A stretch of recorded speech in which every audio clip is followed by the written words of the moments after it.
Good evening or afternoon or whatever. This is Rob Herman and Apocalypse Cinema, and this is a special COVID episode for all you people out there who are still taking it seriously, and even if you aren't, whatever, we're here, and we're separated by, what, a couple thousand miles? Okay, that's Kyle Shea. Can I call you Kyle? Okay. And he'll be coming up any second here. But I just wanted to preface the show starting that we're going to talk about sequels and prequels. And then we'll talk about the situation in Seattle, which has kind of been blown out of proportion. Chaz and Chop, is that the other word for it? Okay, I'm going to bring in Kyle Shea. Since you teach, I know that, so I'm going to bring you in, and you can introduce yourself the way you want to. Here you are, Mr. Cow. Hello. Yeah, my name is Cow Shea. I'm out in Seattle. Big movie buff, and I have strong opinions about whether or not any prequel is justified in its existence. Well, good. Well, good. We might. So I'm excited. We probably will agree, but who knows? If it comes down to it, you stand your ground, and well, that's a terrible thing to say these days. But anyway, yeah. Either way, basically all I want to do all the time is argue with people on the internet about movies. So right. I'm happy to have been brought here to argue about movies today. Good. I like arguing about it too. I like turning people on to films that they normally wouldn't watch. Is really what I enjoy. But I'll argue. Yeah. So let's get right into it then. So let's see. Where do we want to start? There's so many sequels and prequels. I just want to let's go through a list and kind of just see what you think. So well, okay. So I have a kind of an opening statement, more or less, which is like basically just that I'm deliberately being more inflammatory than I need to be. But my basic issue with prequels is that they always seem like great opportunities to deepen our understanding, or deepen our understanding or relationship with a movie that we already love, or recontextualize it in a fascinating way that makes you reconsider the original movie. And I feel like most prequels fail at that, at deepening or recontextualizing the original.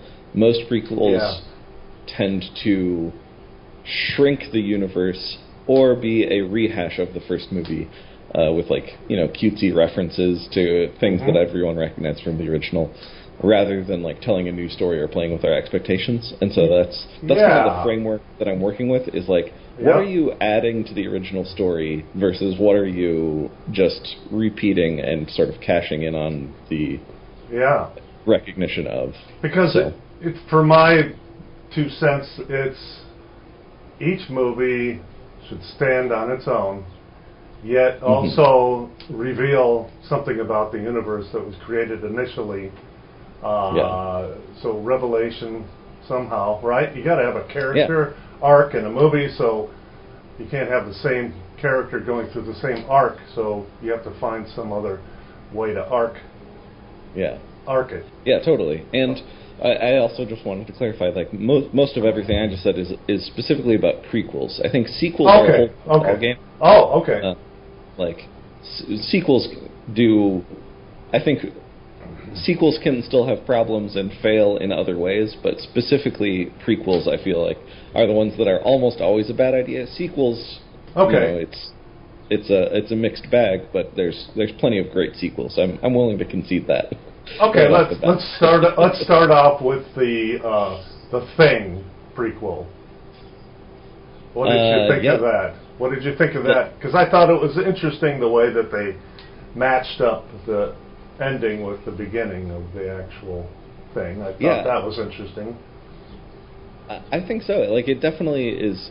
It's going for a similar vibe, but it still is, I think, its own story. It's sort of playing around in that sandbox rather than just being oh, here's the story of like, all the characters from the first movie 2 years ago and them expressing all the opinions that will eventually lead to the original thing.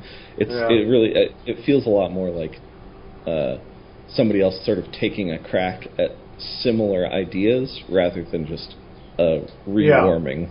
Yeah, I thought it was okay. I heard a lot of guff about it, but for me as a fan, a huge fan of John Carpenter's thing,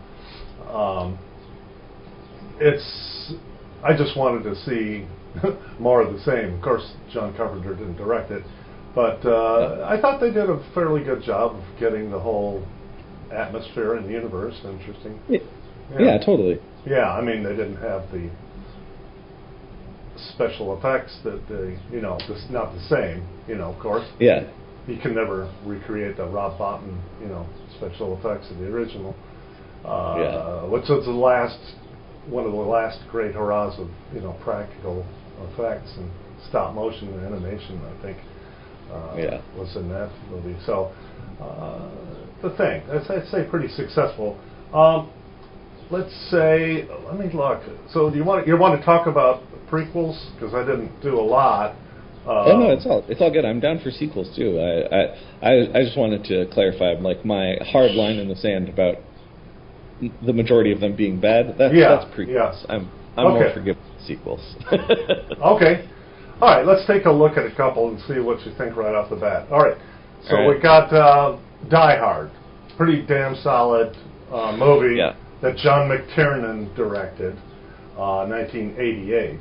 Okay. So then, I mean, we can skip through them pretty quick, but Die Hard 2, that's the airport, that's the airport, and then the military guys in the house by it. So and that one definitely, like, that's still a fun enough sequel, I think, but it does a little bit suffer from that, like, the sort of rehashism of, like, how can we get this guy stuck somewhere where he has to fight people at a disadvantage again? Yeah, I found it reaching, rather, and it felt a little... It felt claustrophobic for me. It's just, there wasn't enough... I mean, the Nakatomi building was giant, and they allowed you to feel that through the elevators and the helicopters and the outside shots. It was a big space. He was crawling through the vents. I think McTiernan used that space well. The airport, not so much. I thought a lot of the characters kind of fell flat, like the angry cop, Yeah. And the first one just does such a great job of establishing everything it needs to so quickly. Like, you get a sense of the building, you get a sense of all the locations, of the villains, of the hostages, and in, like, subsequent movies, it just, like, I feel like they get worse and worse at that element, and other things too. They get a little more explosive. And, well, certainly. Is it, let's see, Die Hard with a Vengeance. That was 95. Was that with the computer kid? No, Die Hard with a Vengeance is the one with Samuel L. Jackson where they're kind of loose in New York, and it's directly about the first one. It's about Hans Gruber's brother. That's right. Yeah. And so, but it kind of doesn't feel like the first one because it's less of a, it's like a buddy cop, like, road trip movie kind of. Like, how come I don't remember that? How come I don't remember that at all? I guess it's forgettable. The Live Free or Die Hard, I thought, did a pretty good job. That's with Kevin Smith as the basement hacker, right? Yeah. Uh-huh. Very. And I thought Justin Long. Yeah, right. And I thought he was a good sidekick. I thought that, and then they take you on places. They go, and the helicopter and the cars. There was a lot of action in that one, certainly. And that one's, like, I think the last two are funny because, well, maybe it's Die Hard with a Vengeance on. They kind of stop feeling like Die Hard movies. Like the whole thing with the original Die Hard is he's at such a disadvantage, and it's almost like it's almost like a science fiction thing where you are trying to like keep up and problem solve the whole time he is. It's like you only have 5 items. Like how are you going to use these 5 items? Oh, true enough. And so you got the detonators and the explosives, and you got a chair. All right, tie the explosive to the chair and send it down. Yeah, exactly. Yeah. So I think the later ones like still have some fun action, but they kind of lose that element of like trying to figure out how to solve this problem with simple stuff. But it does lead to like fun bonkers action stuff, like driving a taxi into a helicopter. Love that. It's a great scene. I love that. It's crazy. Yeah. Impossible, but fun. I'll say that the most recent one, A Good Day to Die Hard.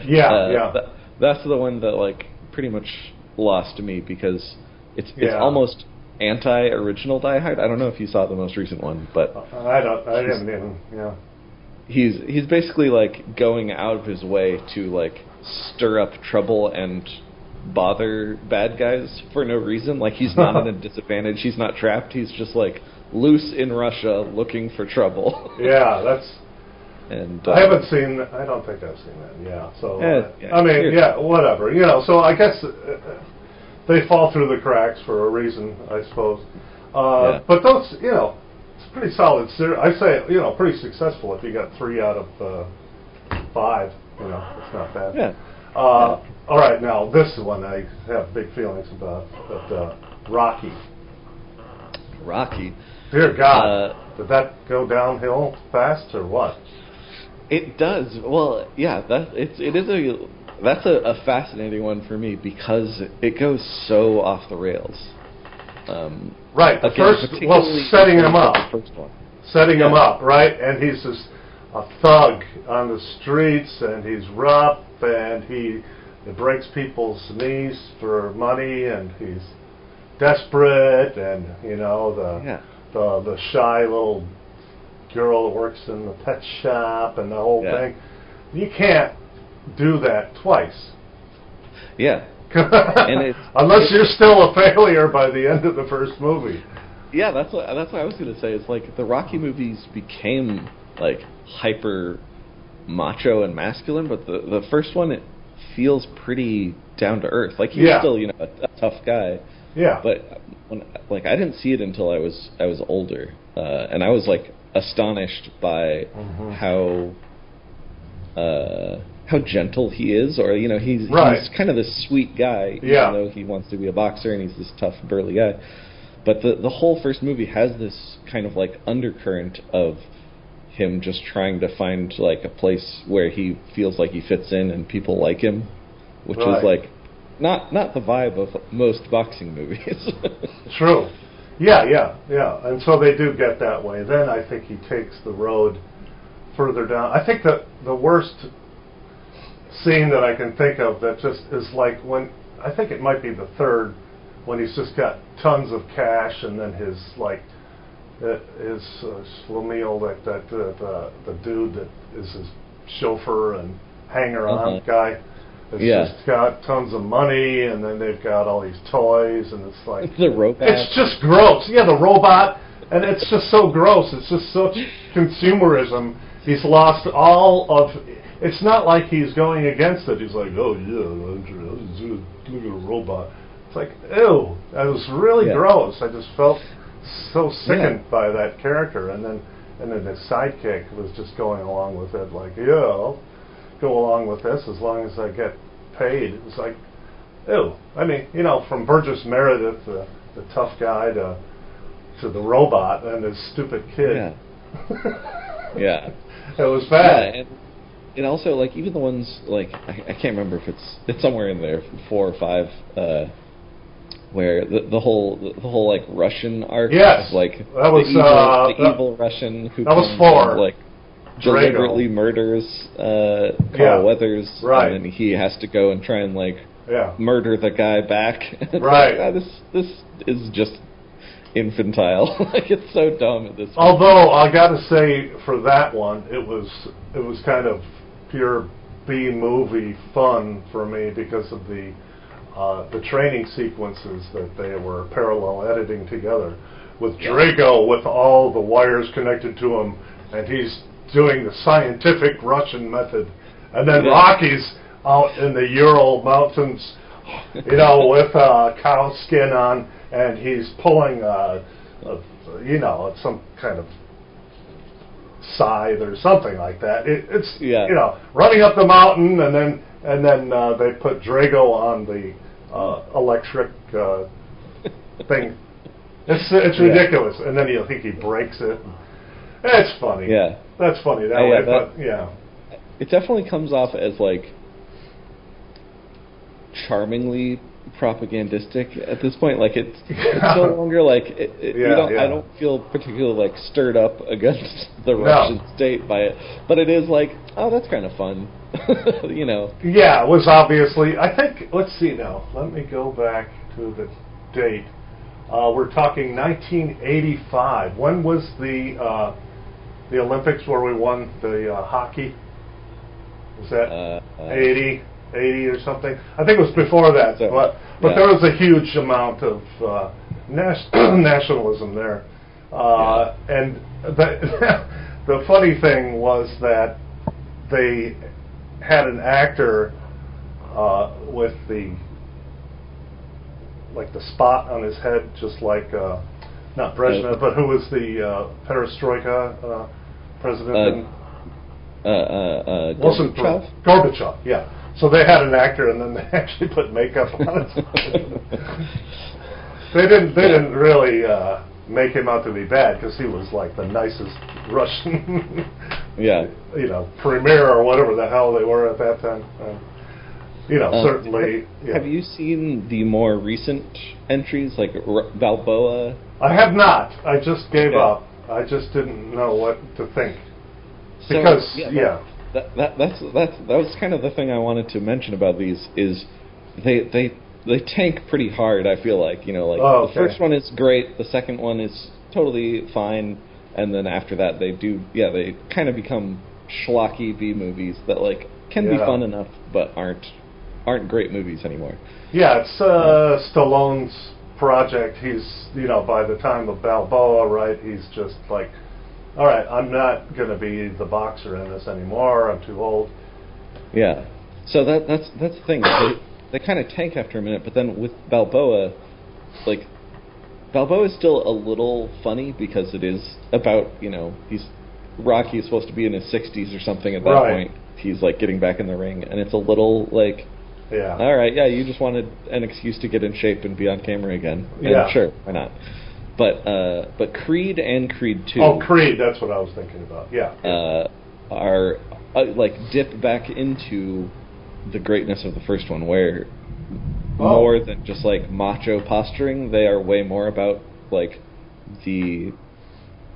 watching the hardships and, examining these two guys, this young guy who's coming up, and then sort of watching Rocky in his old age, and he's completely out of the game, and just running his restaurant, and his wife has died, and he's just kind of trying to figure out what the purpose of his life is now in his older years. And they're fascinating movies. They're really good. So I might visit that, because what he's done is gone. Movies are pretty rough. I would still check out Creed. He's gone back to the original. He's taken character back to the original Rocky level. And redone it. Okay, that makes sense.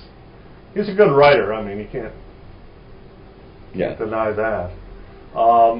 So I don't know if you know, but there's some. We'll see your opinion on this. Troll. There was a list of the worst sequels, and so Troll 2. Have you ever seen Troll 2? Unfortunately, I haven't. Oh my goodness! Either of them. I've heard the legends, but I've okay. Into them. You should. It's just amazing. And it was this director. He was Eastern European or something. I forget. And he just thinks it was a great film. The artistic quality was great. And then there's a documentary about it, Troll 2. You should really check out.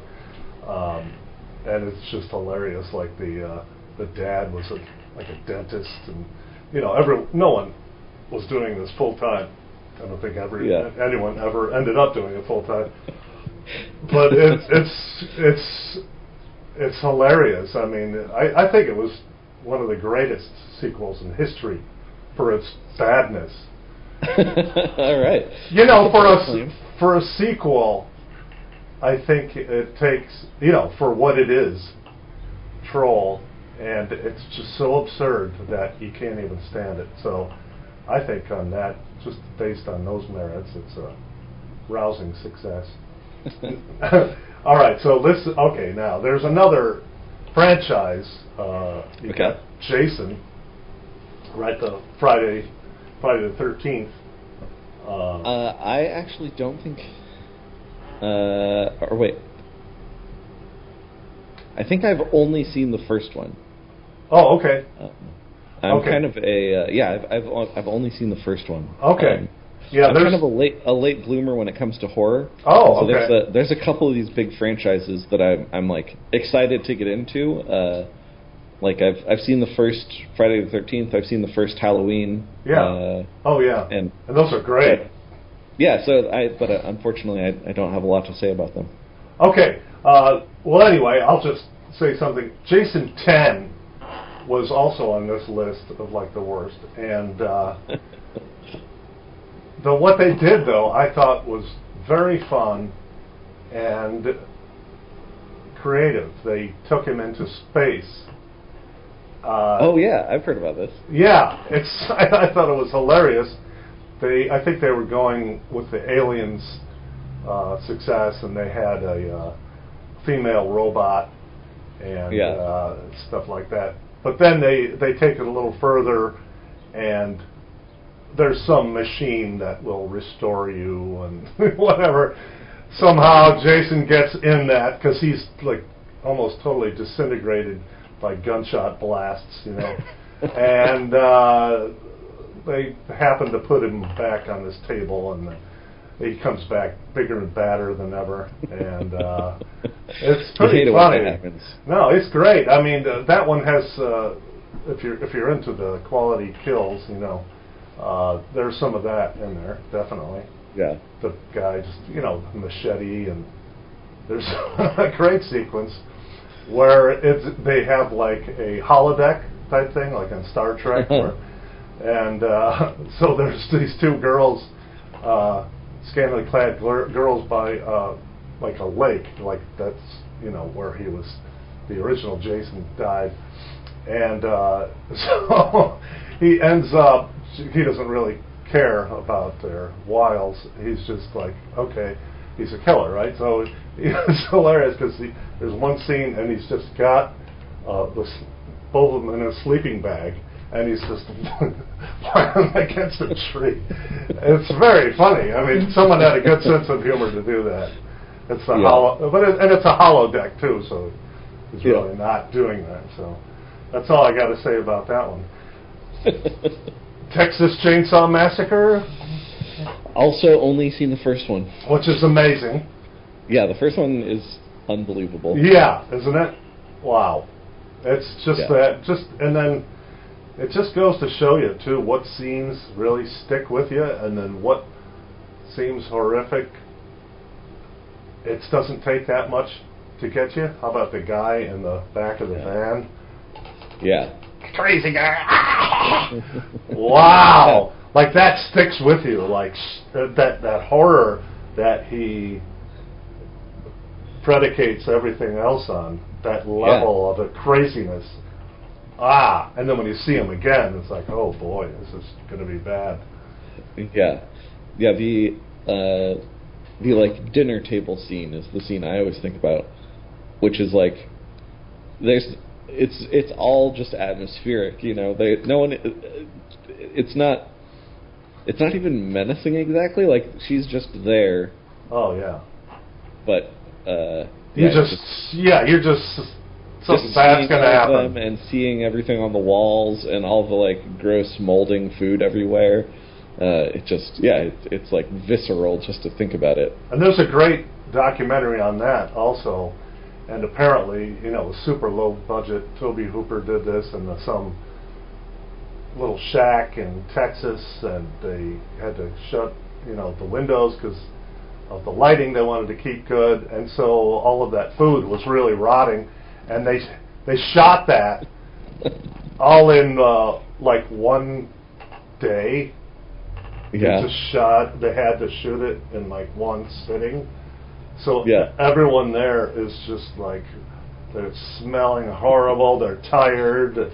So it comes through, I'd say, very well. But there is also ended up on this bad sequels was Texas Chainsaw Massacre 2. Now, you haven't seen it, but the great thing about that is that it's directed by Tobe Hooper also. So Okay. that's what you see. You get that, A little continuity. resonance, the continuity of style and so forth. Yeah. Yeah. Actually, most of them are pretty good. I think they get a little, I don't know, they get a little crazy near the end. But he did pull some big actresses into those. Not Jennifer Garner, but another heavy-jawed girl. And who was in the recent Judy Garland? Played Judy Garland in the recent... Renee Zellweger? Yeah. She was in one of them, which is really... Oh, really? Yeah. So that's kind of interesting that they had really, really big actresses in there. And she's good. I mean, she's a good actress. So anyway, Dennis Hopper is also in it, and he plays the crazy guy. Again, this is just for my edification. It's like, that list sucks. Okay, now I think we're getting into your area. Star Wars. Star Wars. I mean, I can and have talked about Star Wars for ages. So, yeah, I think it is it's a unique case because it was so huge. Like the planning of it was so bizarre.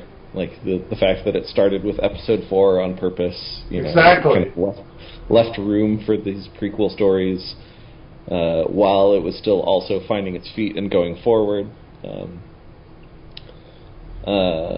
Yeah, I think for my money, like the original Star Wars and then Empire Strikes Back are still like cream of the crop. Empire Strikes Back was the greatest. There's hands down. Amazing. But I would say I basically like or love pretty much every other Star Wars movie also. Wow. Although I also have, a lot of complaints about the prequels and everything. But I think they do a lot of interesting stuff that they don't get credit for, as well as being like bonkers and weird and not entirely successful. So I think in the latest one, there was a lot of talk about the characters' mismatch of well, of course they kill off Han Solo in the previous one, and then Mark Hamill's character is just it's so disappointing. It's like she gets to the island and he's there and it's all turns around. And then, okay, now we wait a year for the next one, and all he does is throw the lightsaber behind him. Like, really? Yeah. That's what we get? I mean, yeah. I hear what you're saying, and I love that movie. The Last Jedi is that one. Yeah, I think it's fascinating because it is like bringing this sort of element of failure into the Star Wars universe and grappling with like, well, what's the point of like doing the right thing if eventually you're still going to do the wrong thing, or eventually the bad guys are still going to win? Like, yeah, I just felt that it didn't ring true enough for me. The struggle didn't seem real enough to me. Totally. And Mark Hamill has there's some clips of him at shows and whatever, kind of getting pissed about that. Like, what? Yeah.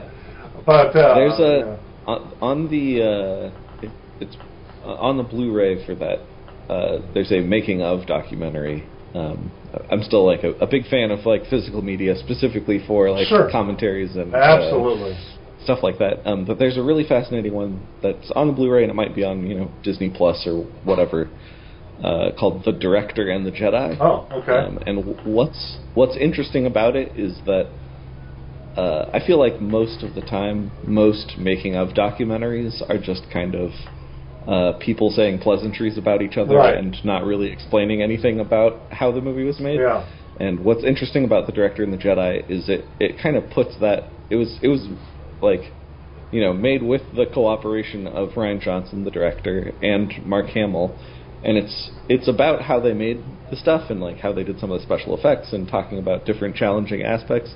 But a huge like central part of it is both of them talking about that specific thing. Oh, really? Like, Interesting.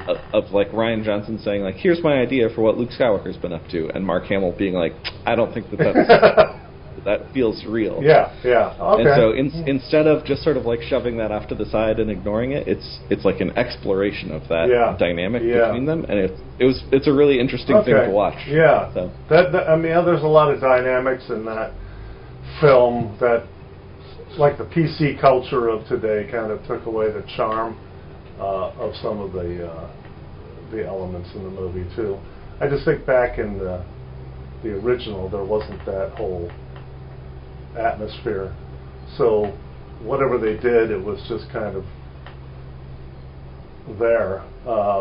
Just like Han Solo and his kind of ruffian way and I love you, I know, that kind of thing.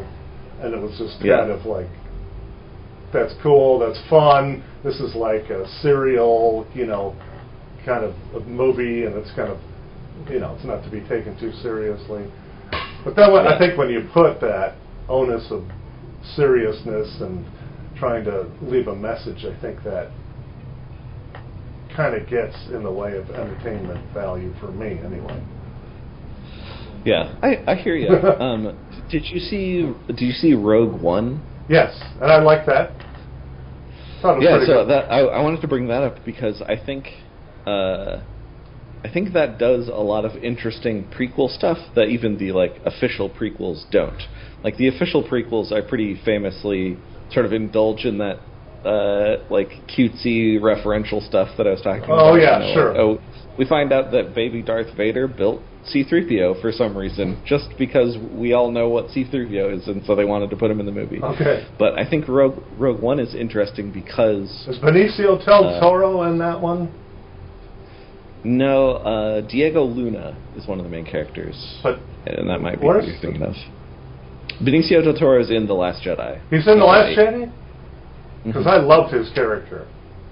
Yeah. I thought he stood out for me as, like, awesome. Yeah. He just kind of stuck out to me, actually, over all the actors, because, I don't know, he's got more experience, and he's just a bad guy, But he was a good guy, but he was a bad guy. But whatever. So you were saying about the Rogue One, that it was... So I think what's interesting about Rogue One is it does, it is still sort of about something that we know about in the universe. Yeah. But it's really zooming in on it and exploring it, and there's no like character crossover really. It's all new people in all new places, like exploring new themes and ideas that we haven't really seen in Star Wars. Like dealing with basically like the realities of running a revolution in a fascist government. And I could see what you're saying. Yeah, no, I liked that whole and so the background. Putting that in gave it a lot of depth. Absolutely. Yeah, and like I've seen the original Star Wars since, and they mention like, many people died to bring us these plans, and it's just a throwaway line. Oh yeah, right. Having all of that context of like, oh wow, like I know those people and they were real people and I kind of know what they went through. Oh yeah. I think that's a really interesting way to do a prequel where it's not about baby Han Solo doing his stuff. It's about like recontextualizing the stuff you already know about. For sure. Now, did that have the martial arts stuff? It was Donnie Yen Was that? Yeah, Donnie Yen is in it. Oh, I He's sort of loved that part of it. blind acolyte Jedi. Fantastic. Monk. See, I thought that really got me. It's like, what a brilliant way to add a new element to the whole, combat. Yeah. Right, instead of choo, choo, choo, to have really talented and, studied fighters fighting it out.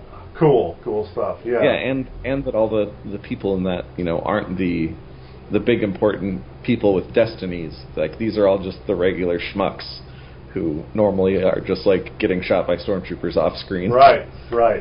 Yeah. Yeah, so I'm glad that we talked about that.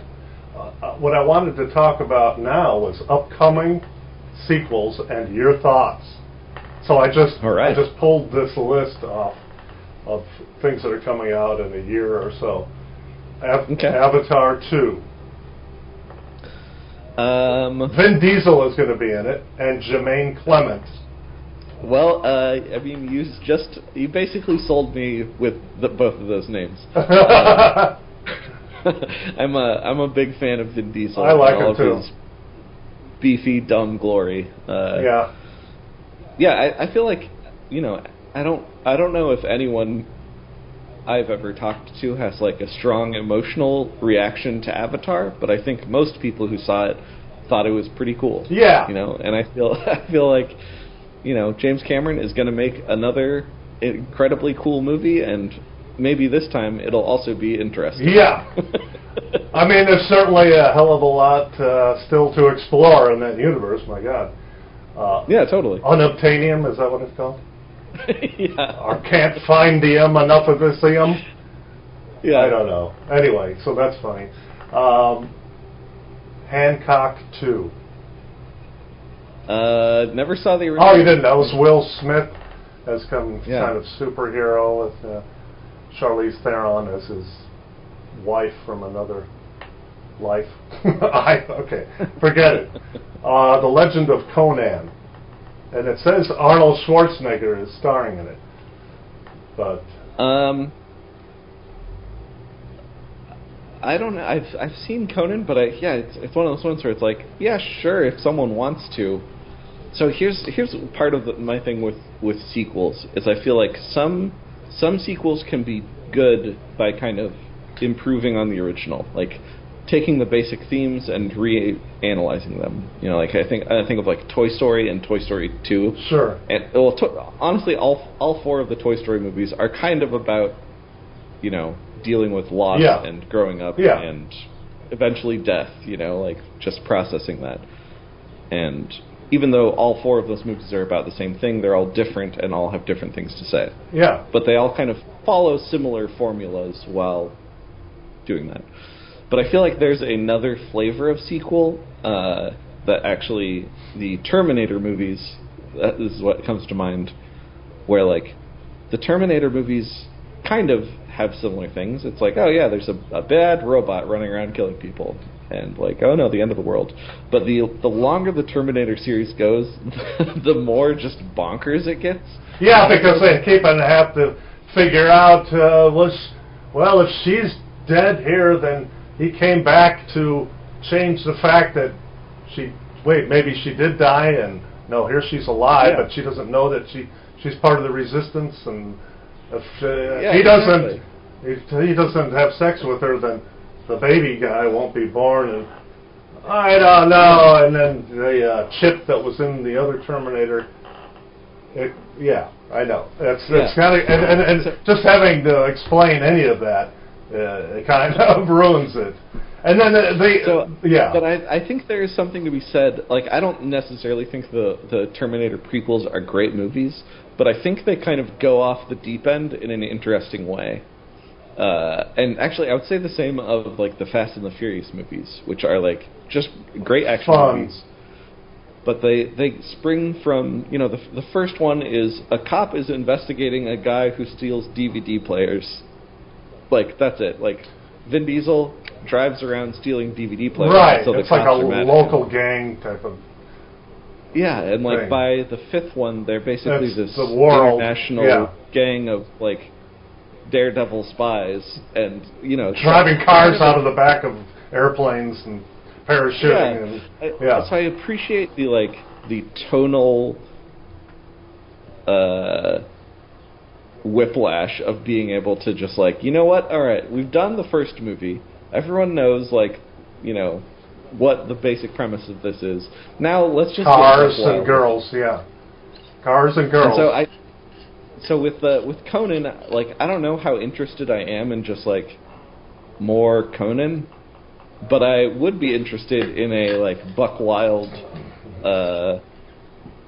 diving into the deep end sequel to Conan, where it's no longer just about a beefy guy wins fights, but if they can bring something extra to it, I'm a big fan of old Arnold. So if he's on board and it's interesting, sure, I'll go for it.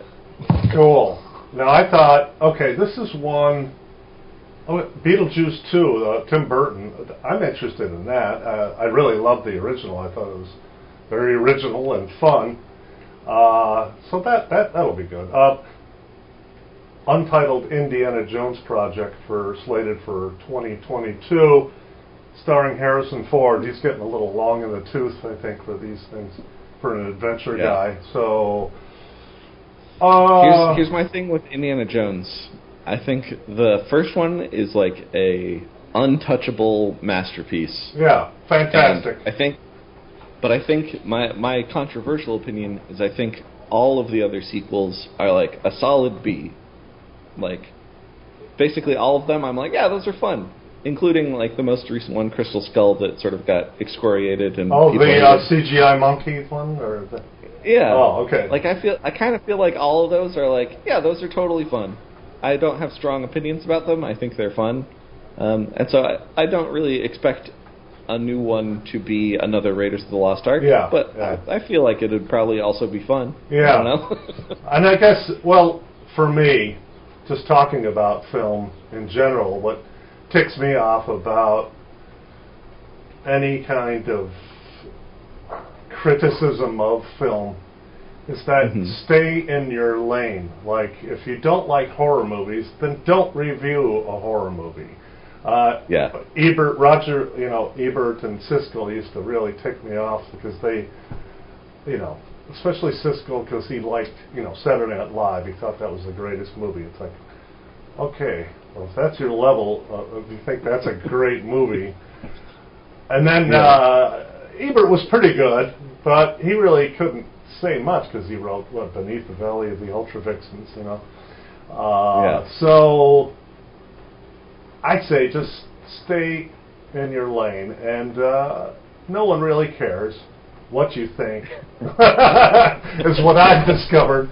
No one really cares what you think, but if you bring something interesting to the table about it, how did you come to that, you've been doing well, is just explaining why you think it's a good movie. And then for me, it's Indiana Jones. Why did I like the original?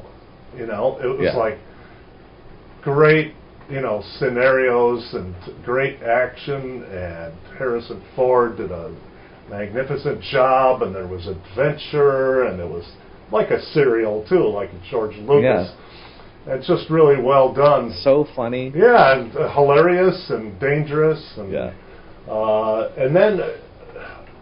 and then it just seemed to be watered down. So I come into the next one thinking, I want some of that same craziness, but then it got watered down with the little kid and the girl, and and that the girl wasn't tough I loved Karen Allen, and doing shots with the best of them in a Tibetan village, So that's awesome. Yeah, so that's expectation is, I think, a huge thing for me in any film. Mad Max, I just loved that movie, and then he basically kind of remade it, but a little later on, it was The Road Warrior, and that was my favorite follow-up to any movie. It was here we're on a ride now. George Miller he just pulled out more stops. It's we're gonna go farther and faster and crazier. And he did it. I mean, and Yeah, then totally. That's and his latest one, Thunder Fury Road. Fury Road was like unbelievable. Wow. Yeah, that's definitely like that's an even better example than what I was talking about before, where like the first Mad Max is like a totally great film, but comparing it to how buck wild Fury Road is, like it's just like, I can't believe that not only are these in the same series, but like this is hypothetically about the same character. Right. But just his ability to blow the hinges off that universe.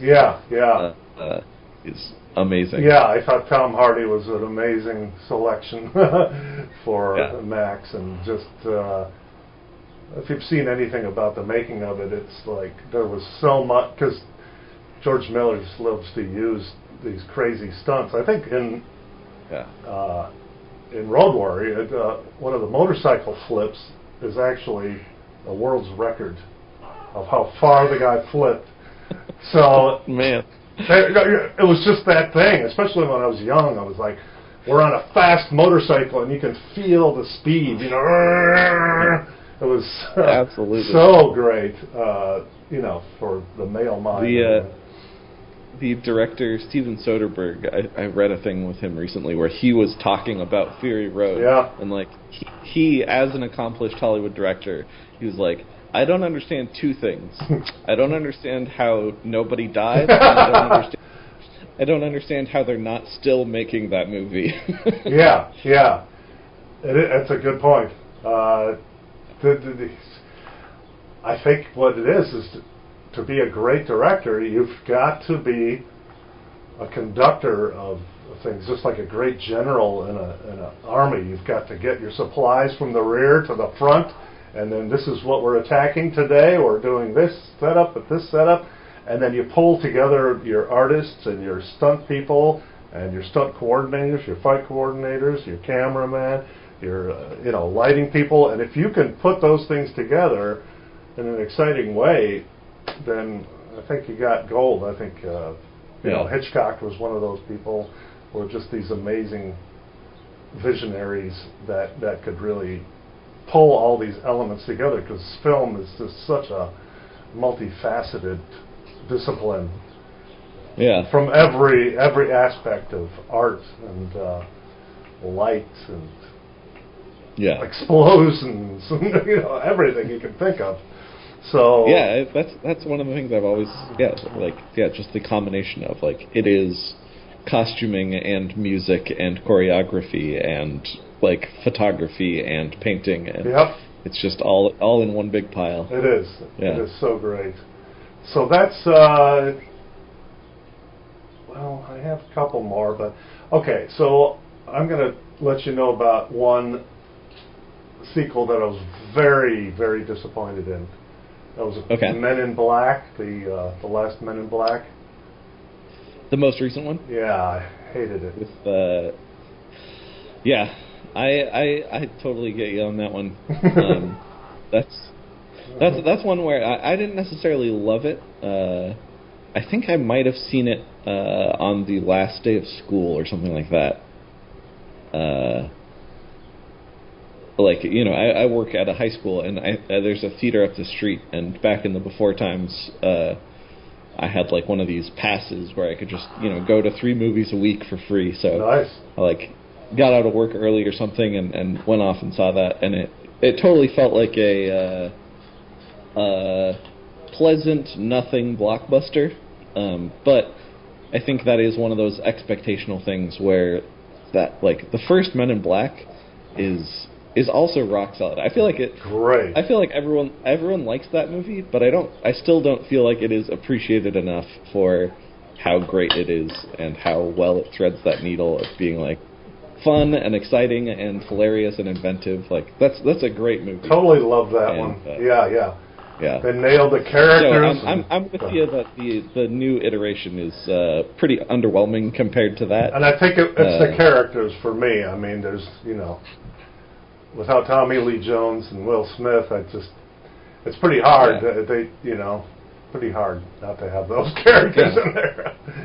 And weirdly, I think also the main characters suffered from their recognizability because Tessa Thompson and Chris Hemsworth had been in the Thor movie, the previous summer, and I don't know if you saw that, but they're super fun in that, and they have a really great dynamic. Oh, okay. Interesting. No, I didn't. So at least for me, I went into that movie like, oh, sweet. Chris Hemsworth and Tessa Thompson back together again as a comic action duo, and then they kind of didn't have the same spark. No, so I was like, yeah, they're not really that fun together.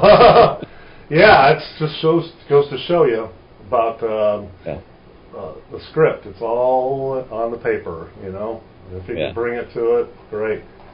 So let's say that's the end of part one, and all right. I don't have a ton of time here because we got our sponsors here. This is we don't have any sponsors. I'm kidding. I wish we did. I was totally ready to sell out. I was like, whatever you say, I'm just going to be on board. That's good to remember. So anyway, up in here, I'm in the Chicago area, and you're out in actual Seattle. I am. The initial hot zone for COVID-19. That's true. Yeah, okay. We invented it. It, yeah. So anyway, there's just something that I wanted to get out of the way and just kind of have when I saw your post on Facebook about it, Chaz Chop Zone, I was like, oh, okay.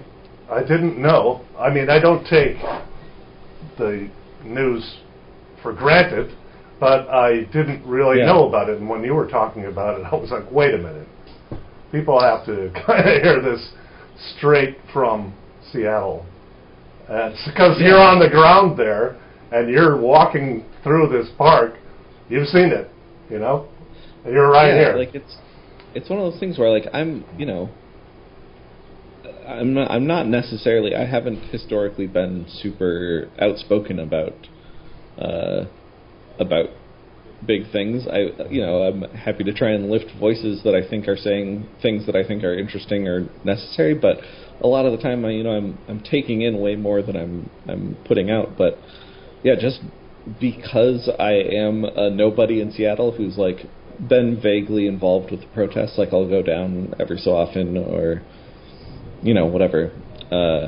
It was just baffling to watch the news sort of take what's happening in Seattle and just blow it so far out of proportion it was unrecognizable to me, a guy who is not particularly involved but who has been around. It was just so obvious, Yeah, so that's why I've been sort of speaking up about it or clarifying things with a bunch of people from outside of Seattle who are, oh my gosh, there's armed people in the streets rioting and taking over police stations and holding people hostage, and it's just well, you're there, and so you know about it. So for the people that don't really know a lot about it, the Capitol Hill Autonomous Zone, Chaz, also known as Free Capitol Hill, and referred to as Capitol Hill Organized Protest, or CHOP.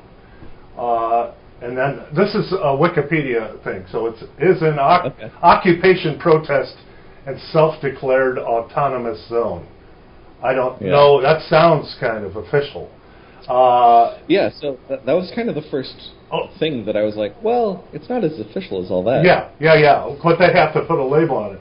So the zone, originally covering 6 city blocks and a park, was established on June 8th, 2020 by George Floyd protesters after Seattle Police Department vacated its East Precinct building. Local governance in the zone is decentralized with the goal of creating a neighborhood without police. Is that right? I think more or less.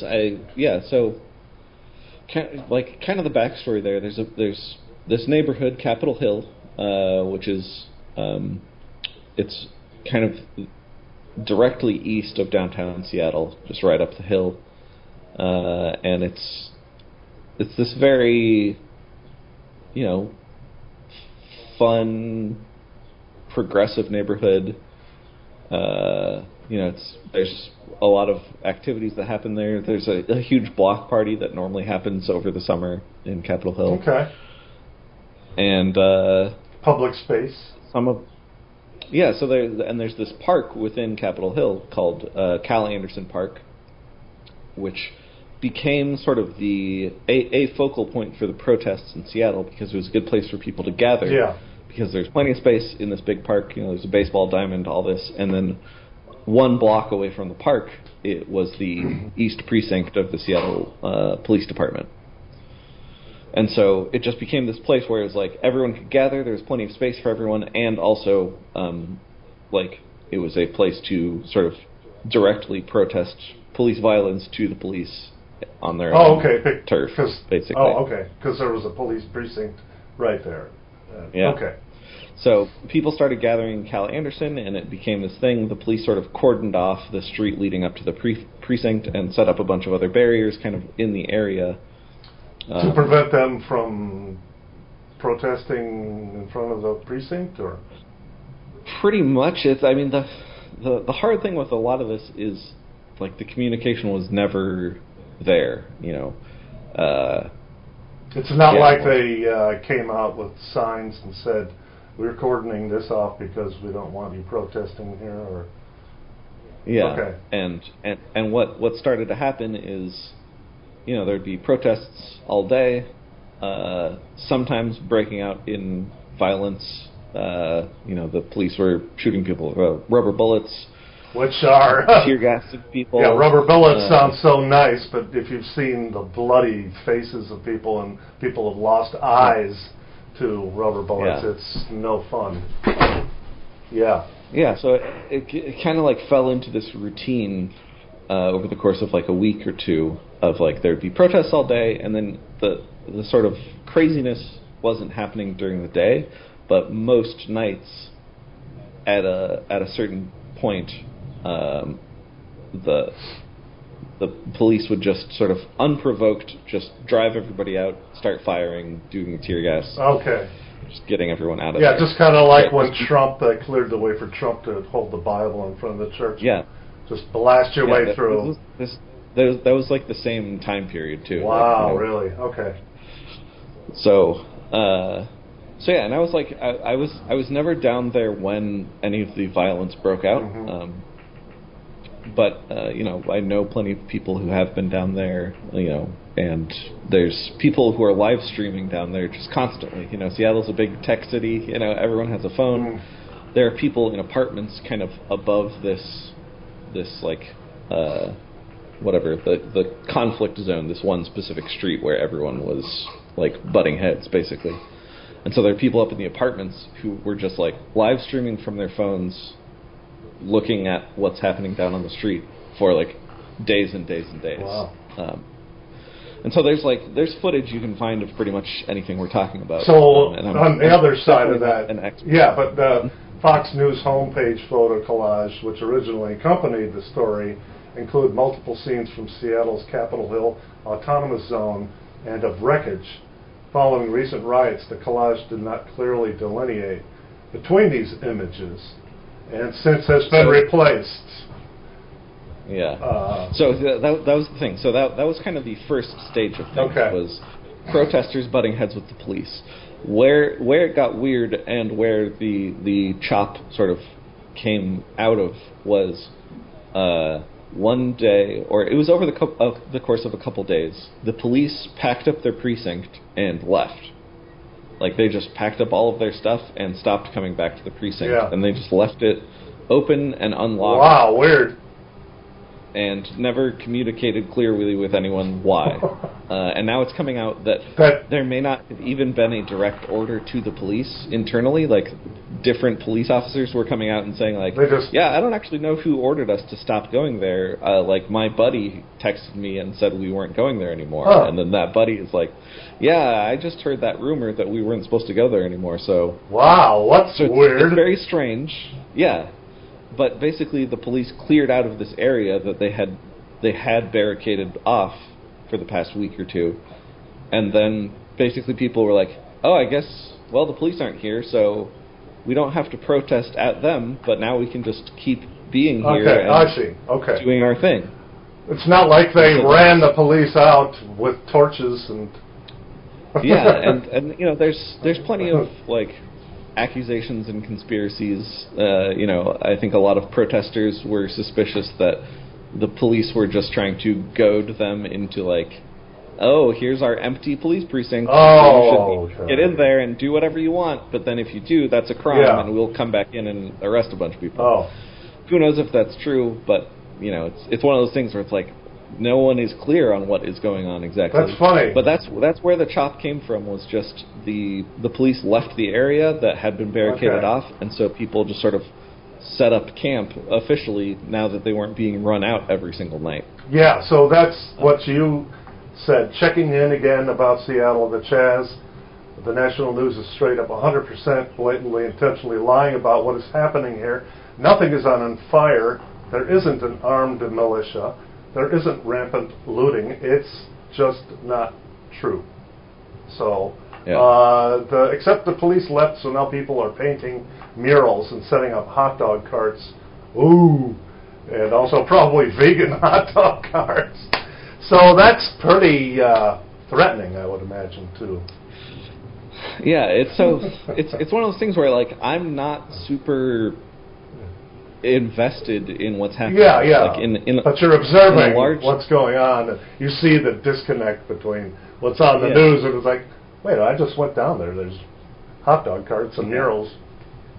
Yeah, so like, who knows what's going to happen down there? Like, I'm sure there are people like loitering around with guns and stuff, but it's not like there are armed guards keeping anyone out or threatening people. Like, all those rumors aren't true. But it was one of those things where it's just like I would just wanted to get the word out that it's not like a nightmare dystopia over here. It's basically just like there's a public park where people have also started hanging out in the street. Yeah, yeah. And, you know, Yeah. and who knows, maybe things will go sideways, maybe people are going to make bad decisions and it'll get worse, but it's one of those things where it's like, well, that's not really what's happening at all. And also, I feel like we should keep the conversation on the actual protests and trying to get the systemic reforms Right. that people are talking about, rather than just like be nervous that a couple hundred people won't go home from this park. Yeah, get those hot dog carts out of there. Yeah, so Yeah, yeah. so That's good. That's kind of all I really have to say about That's that. good. Yeah, the chop is a weird little place. Yeah. It's not something to be scared of. I don't think anyone is arguing that that is how our society should ideally function. Like, no one living there is like, there we go, we nailed it, a new utopia. Right. People living in a park. Right. It's just people taking a break and trying to plan and figure out what to do next, So- in large part. Yeah, So, that sounds great. Okay, cool. Just wanted to bring that up because you're there on the ground. Yeah. And that's cool. I just wanted to get that. And plus, we're expanding our reach. It's just such an obvious thing that's happening out there now. It's just yeah. infusing everything. So next time, maybe we'll talk about COVID's impact on media and film, because right now we're getting to the point where so many months have passed and then production hasn't been happening, that you haven't really seen the COVID experience really portrayed in the film yet. So Yeah. we'll see it. I'm Yeah. sure we would have seen it sooner, because they jump on stuff real quick. They would have had something out if it wasn't for the shutdown. So we will see, and it was great finally talking to you about film, and we'll definitely do it again soon, because there's nothing else to do, and it's fun. It's great. Sounds great. Okay, awesome. All right. So Yeah, thanks for having me. You betcha. And it was a blast. great. Okay, and so Apocalypse Cinema people, we'll see you soon, and we'll let you know. This will be up on Facebook